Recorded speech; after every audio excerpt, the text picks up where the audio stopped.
Kawe.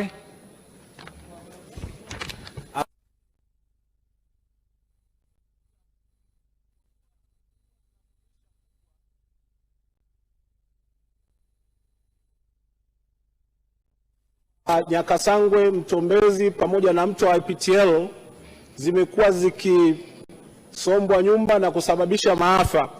Je, ni lini kingo za mito hii mitatu zitajengwa ili kuepusha nyumba za wakazi wa jimbo la Kawe, maeneo ya kata ya Kawe, Mbezi, Bunju, Kunduchi, Wazo pamoja na Mbweni kuezuliwa na kusababisha maafa kwa wakazi wa maeneo hayo? Asante. Waziri.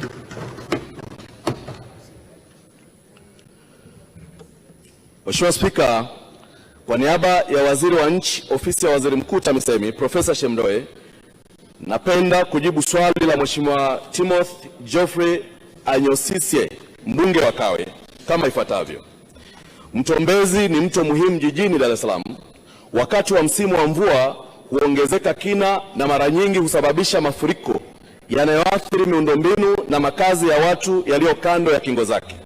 Mheshimiwa Spika, kwa sasa serikali inakamilisha utaratibu wa kumpata mtaalamu mshauri atakayefanya kazi ya usanifu wa kina kwa lengo la kujua gharama halisi za ujenzi wa mto huo, ambapo baada ya gharama halisi kufahamika, serikali itatenga fedha kwa ajili ya kutekeleza ujenzi wa kingo za mto huo.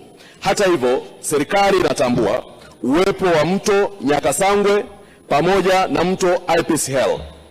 Kwa niaba ya Mheshimiwa Waziri wa TAMISEMI, nimwelekeze meneja wa TARURA mkoa wa Dar es Salaam pamoja na mratibu wa mradi wa DMDP2 wapitie mito hiyo miwili iliyoongezeka kwenye swali la Mheshimiwa mbunge, waweze kuona uhalisia na sisi kama serikali tuone namna ya kwenda nalo. Mheshimiwa Mafue. Na kushukuru kwa kunipa nafasi. Halmashauri ya mji wa Bunda, jimbo la Bunda mjini, ni miongoni wa miji 18 ambao na yenyewe natakiwa itekelezwe mradi wa TACTIC kwa kujengwa kilomita 25 za lami, stendi ya kisasa, machinjio na soko ya kisasa. Ni lini sasa mradi huo utaanza katika jimbo la Bunda mjini? Waziri. Mheshimiwa Spika, kama nilivyotangulia kusema, mji wa Bunda ni miongoni mwa awamu ya 3 ya utekelezaji wa mradi huu wa TACTIC.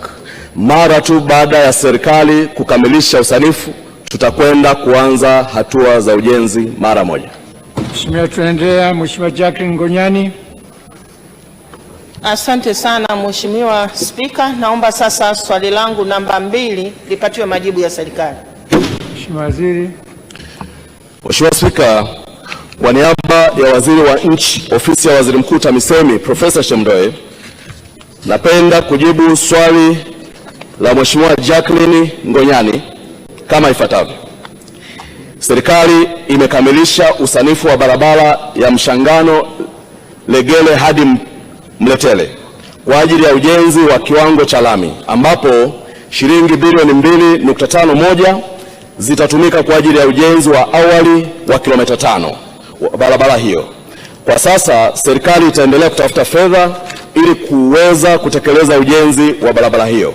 Mheshimiwa Spika, aidha, wakati tunasubiri upatikanaji wa fedha katika mwaka 2025-26, barabara hiyo imetengewa shilingi milioni 20 kwa ajili ya kufanyiwa matengenezo ya kawaida.